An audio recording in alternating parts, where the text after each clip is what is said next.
کی برائی۔ حدیث قدسی میں ہے الکبریاء ردائی والعظمۃ ازاری فمن نازعنی واحدا منہما ادخلتہ النار وفی روایت قذفتہ فی النار رواہ مسلم۔ یعنی بڑائی میری چادر اور عظمت میرا ازار ہے۔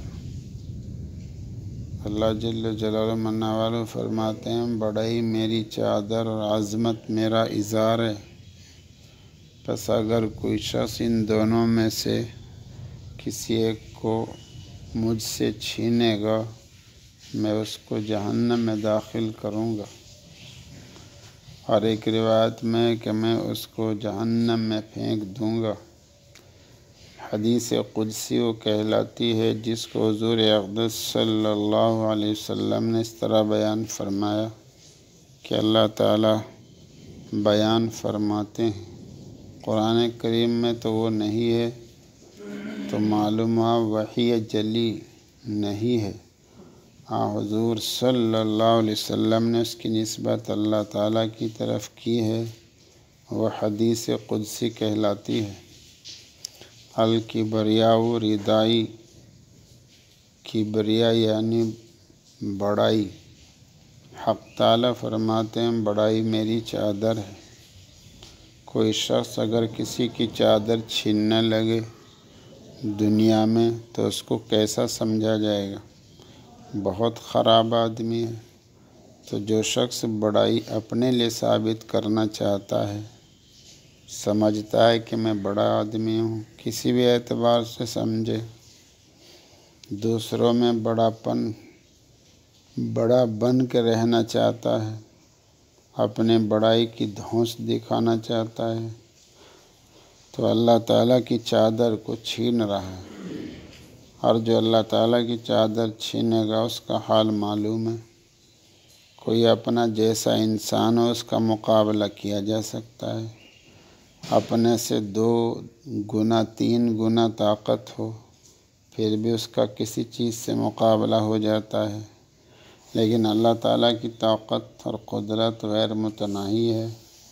وَهُوَ الْقَاهِرُ فَوْقَ عِبَادِهِ وَهُوَ الْحَكِيمُ الْخَبِيرُ، وہ اپنے بندوں کے اوپر مکمل اقتدار رکھتا ہے اور وہ حکیم بھی ہے، پوری طرح باخبر، تمام بندوں پر قاہر ہے۔ هُوَ الْقَادِرُ عَلَىٰ أَن يَبْعَثَ عَلَيْكُمْ عَذَابًا مِّن فَوْقِكُمْ أَوْ مِن تَحْتِ أَرْجُلِكُمْ أَوْ يَلْبِسَكُمْ شِيَعًا وَيُذِيقَ بَعْضَكُمْ بَأْسَ بَعْضٍ۔ وہ اس بات پر پوری طرح قدرت رکھتا ہے کہ تم پر کوئی عذاب تمہارے اوپر سے بھیج دے، یا تمہارے پاؤں کے نیچے سے نکال دے، یا تمہیں مختلف ٹولیوں میں بانٹ کر ایک دوسرے سے بھڑا دے اور ایک دوسرے کی طاقت کا مزہ چکھا دے۔ اللہ تعالیٰ چاہیں تو اوپر سے عذاب نازل کر دیں، چاہے تو قدموں کے نیچے سے عذاب لے کر آئیں۔ اللہ تعالیٰ کو ہر طرح سے قدرت ہے۔ کل کائنات حق تعالیٰ کی پیدا کی ہوئی ہے۔ سانپ بچھو یہ بھی خدا کے پیدا کیے ہوئے، شیر بھیڑیے یہ بھی خدا کے پیدا کیے ہوئے ہیں۔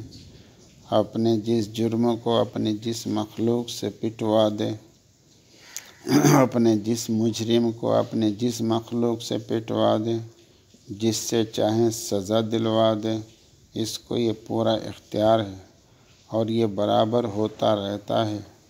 امراض انسان کے بدن میں لگے ہوئے ہیں، وہ بھی انسان کے دشمن ہیں۔ خارجی حوادث ہیں، وہ بھی انسان کے دشمن ہیں۔ کسی کے گلٹی نکل آئی، کالرا ہو گیا، تپِ دق ہو گئی، ایسے امراض پیدا ہو جاتے ہیں۔ یہ امراض بھی خدا تعالیٰ کے پیدا کیے ہوئے ہیں۔ اپنے جس بندے کو، جس مجرم، جس ملزم کو، جس مخلوق سے چاہے پٹوا دے۔ اس لیے جو شخص اللہ تعالیٰ کی چادر کو چھینے گا، گھسیٹے گا، یعنی اپنے لیے بڑائی ثابت کرے گا، تو اللہ تعالیٰ اسے کسی سے پٹوا دیں گے۔ بس بڑائی اپنے اندر پیدا نہیں ہونی چاہیے۔ انسان اپنی پیدائش پر غور کرے تو تکبر کا علاج ہو جاتا ہے۔ آدمی غور کرے کہاں سے پیدا ہوا ہے، ناپاک نطفے سے، مائع مہین سے، سلسال سے، ہمیں مسنون سے پیدا ہوا، ایسے طریقے پر کہ جب باپ اور ماں آپس میں ملتے ہیں چھپ کر ملے ہیں کہ کوئی دیکھ نہ لے، اور اس ملنے کا اثر یہ ہوا کہ شریعت نے ان کو کہہ دیا کہ تم ناپاک ہو، نماز پڑھنے کے قابل نہیں، مسجد میں جانے کے قابل نہیں، قرآن کو ہاتھ لگانے کے قابل نہیں۔ اس طریقے پر تو پشت پدر سے شکم مادر میں انسان آیا۔ حدیث میں آتا ہے کہ جب نطفہ ہے تو ایک مقرر فرشتہ جو اس کے اوپر مسلط ہوتا ہے کہتا ہے یا رب نطفہ، اے پاک پروردگار یہ نطفہ ہے، آپ کا کیا ارشاد ہے اسے باقی رکھنے کا، ختم کر دینے کا؟ اگر اس کو باقی رکھنا ہوتا ہے تو 40 روز میں وہ علقہ بنتا ہے۔ پھر فرشتہ پوچھتا ہے یا رب علقہ، یا رب یہ تو علقہ ہو گیا۔ پھر اس کو باقی رکھنا ہوتا ہے تو 40 روز میں وہ مضغہ ہو جاتا ہے۔ پھر فرشتہ کہتا ہے یا رب مضغہ، پھر اس کو باقی رکھنا ہوتا ہے تو اس کے بعد پھر اس کے اندر ہاتھ پیر پیدا ہوتے ہیں، جان پڑتی ہے، اور کیا کیا ہوتا ہے۔ عورت کو جو خون ہر مہینہ آیا کرتا تھا، حمل کے بعد وہ خون آنا بند ہو جاتا ہے، وہ بچہ پیٹ میں ہے، اس کے جسم کی تیاری کے لیے ضرورت اس خون کی ہے، تو عورت کا خون وہاں مستقل اس کے لیے غذا بن رہا ہے۔ پھر اس کے اندر جان پڑ گئی، وہی خون اس کی غذا بن رہا ہے۔ جب بچہ پیدا ہو جاتا ہے پھر حق تعالیٰ اس خون کا دودھ کی شکل میں بدل کر پلانے کے لیے بھیج دیتے ہیں کہ ماں بچے کو دودھ پلاتی ہے، اور بچہ اس حالت میں ہوتا ہے کہ اس کو کوئی تمیز نہیں، کوئی علم نہیں، طاقت نہیں، نہ کروٹ بدل سکتا ہے، نہ بیٹھ سکتا ہے، نہ بات کر سکتا ہے، اور نہ اپنی کسی تکلیف کو بتا سکتا ہے۔ سر میں درد ہے، پیٹ میں درد ہے، کچھ پتہ نہیں کہاں درد ہے، روتا ہے، بے تحاشا روتا ہے۔ اس کو چپ کرنے والے بہلانے والے بھی تھک جاتے ہیں، نجاست میں ملوث ہو گیا، اس کو کچھ پتہ نہیں، وہ اپنے ہاتھ کو چوسنا شروع کر دیتا ہے، چاہے نجاست میں بھرا ہوا اس کو کچھ پتہ نہیں۔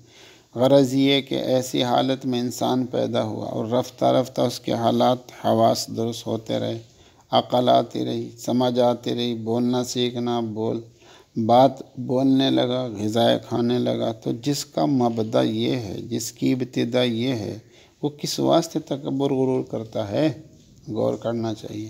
قرآن پاک میں وفی انفسکم افلا تبصرون، اپنے نفسوں میں دیکھتے نہیں ہو، غور نہیں کرتے ہو؟ سوچنا چاہیے کیسے کیسے پیدا ہوئے تھے، کیسے اور کیا کیا اطوار ہمارے اوپر گزرے ہیں، اور موجودہ حالت میں جب جوانی کا زمانہ آیا، بچپن کا زمانہ ختم ہو گیا، جوانی دیوانی کہلاتی ہے۔ الشباب شعبۃ من الجنون، جوانی جنون کا ایک شعبہ ہے، مشہور ہے، جوانی میں زیادہ طاقت ہوتی ہے۔ پھر انسان کی صحبت کا غذا پر اثر دیکھیے، غور کیجئے، لیکن خود دیکھ لے کہ کتنی مصیبتوں سے، ناپاکیوں سے بھرا ہوا ہے۔ روزانہ کتنا پیشاب اس سے نکلتا ہے، کتنا پاخانہ نکلتا ہے، اس کی کیا حالت ہے۔ سیب کھایا، امرود کھایا، 3 گھنٹے کے بعد کی صورت میں وہ نمودار ہو کر باہر نکلتا ہے، نہ اس کے نام لینے کو جی چاہتا ہے، نہ آنکھ سے دیکھنے کو دل چاہتا ہے، اور نہ ناک سے سونگھنے کو جی چاہتا ہے، نہ ہاتھ لگانے کو جی چاہتا ہے۔ اس کا نام ہی غلیظ رکھا گیا ہے۔ غرض غذا کیسی صورت میں نمودار ہوئی؟ یہ حضرت انسان کی صحبت سے بنا ہے۔ وہ اچھی غذا اشرف مخلوقات کے پیٹ میں داخل ہوئی تھی، اس کی صحبت میسر آئی، جس سے اس کا رنگ بھی بدل گیا، اس کا ذائقہ بھی بدل گیا، اس کی تاثیر بھی بدل گئی، خوشبو بھی بدل گئی، اس کی سب چیز کا ناس ہو گیا۔ اس حالت میں وہ غذا نکلی۔ یہ انسان کی صحبت کا اثر۔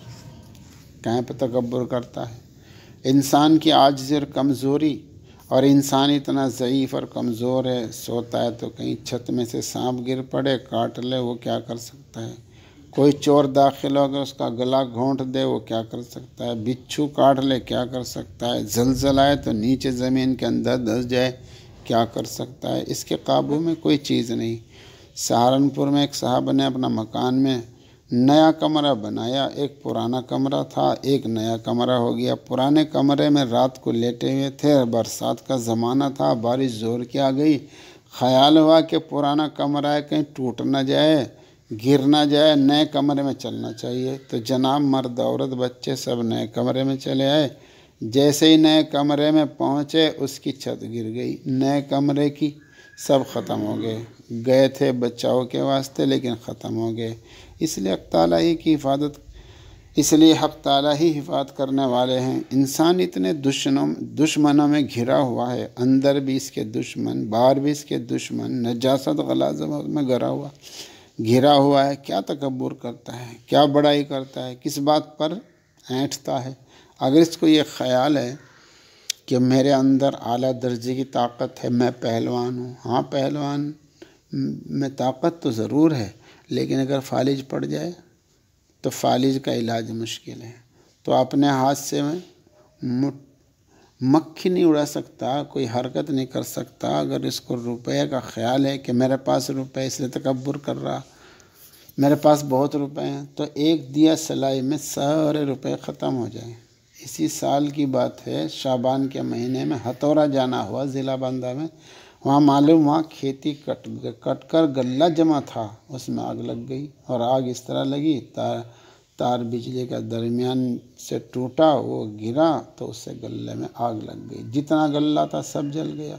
کیا کیا منصوبے بنا رکھے تھے کہ لڑکی کی شادی کرنی ہے، اس کے لیے جہیز کی ضرورت ہوگی، غلہ فروخت کر کے جہیز بنائیں گے، لڑکی کی شادی کرنی ہے، اس کا ولیمہ کرنا ہے، دعوت کرنی ہے، مکان بنانا ہے، کسی کا قرضہ چاہیے اس کو دینا ہے، حج کا ارادہ ہے، اس میں آگ لگ گئی، سب منصوبے ختم ہو گئے۔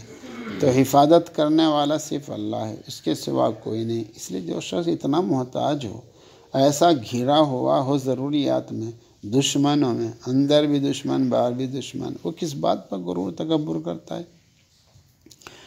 پھر متکبر آدمی جنت میں داخل نہیں ہوگا، یہ سوچ ہے تو تکبر ختم ہوگا۔ حدیث پاک میں آتا ہے جس شخص کے دل میں تھوڑا سا تکبر ہوگا وہ جنت میں نہیں جا سکتا، جب تک دوزخ کی آگ میں جلا کر اس کا تکبر سارا نہ نکال دیا جائے، اس کے بعد جنت میں جا سکتا ہے، اس سے تو پہلے داخل ہو ہی نہیں سکتا۔ تو جو صفت اللہ تعالیٰ نے اپنے لیے تجویز فرما لی، اس کو آدمی کھینچنے لگے، اور پھر پڑھنے اور عالم ہونے کے بعد علم کا نشہ۔ اگر آدمی تھوڑا سا بھی پڑھ لیتا ہے تو بس اس میں اتنا نشہ آتا ہے کہ اللہ تعالیٰ کی پناہ، اتنا شراب میں بھی شاید نشہ نہ ہو، وہ کسی کو نظر میں نہیں لاتا، حالانکہ علم حق تعالیٰ کی صفت ہے جس کی تجلی انسان کے قلب پر پڑتی ہے۔ علم کا حقیقی فائدہ حضرت امام مالک رحمۃ اللہ علیہ فرماتے ہیں لیس العلم بکثرۃ روایت انما ہوا نور یضع اللہ فی القلب۔ علم کثرت روایت کا نام نہیں، بلکہ وہ تو ایک نور ہے جو دل میں رکھا جاتا ہے۔ جب دل میں نور رکھا جاتا ہے اور دل روشن ہوتا ہے تو سب سے پہلے تو قلب ہی کو دیکھے گا، قلب نظر آئے گا، دل نظر آئے گا۔ جیسا کہ ایک اندھیرا کمرہ ہے، تہہ خانہ ہے، کچھ پتہ نہیں اس میں کیا ہے، اس میں آپ نے ایک گیس جلا دیا، ایک بلب جلا دیا، اب نظر آتا ہے کہ اوہو ادھر تو سانپ جا رہا ہے، ادھر تو بچھو جا رہا ہے، یہ کاٹنے والا ہے، یہ ڈسنے والا ہے۔ تو سب سے پہلے تو اس نور سے دل کے اندر کی چیزیں نظر آنی چاہیے کہ قلب کا کیا حال ہے۔ اس میں قلب کے اندر حسد ہے، قلب کے اندر بخل ہے، دل کے اندر ریاکاری ہے، دل کے اندر دوسروں کو اذیت پہنچانا ہے، دل کے اندر چوری کرنا ہے، اور کیا کیا چیزیں دل کے اندر ہے۔ لہٰذا علم کی روشنی میں سب سے پہلے آدمی کو اپنا جہل محسوس ہونا چاہیے کہ کتنا میں جاہل ہوں۔ یہ علم کا صحیح فائدہ ہے کہ اس کو اپنے جہل کا ادراک ہو۔ حضرت شیخ الہند رحمۃ اللہ علیہ کا مقولہ نقل کیا ہے، تھانوی رحمۃ اللہ علیہ نے، ان کے ملفوظات کا مجموعہ القول الجلیل، اس میں یہ مقولہ ہے کہ حضرت شیخ الہند رحمۃ اللہ نے فرمایا ہمیں تو سب کچھ پڑھ کے پتہ چل گیا کہ ہم جاہل ہیں، ہم کو سب کچھ پڑھ کر پتہ چل گیا کہ ہم جاہل ہیں۔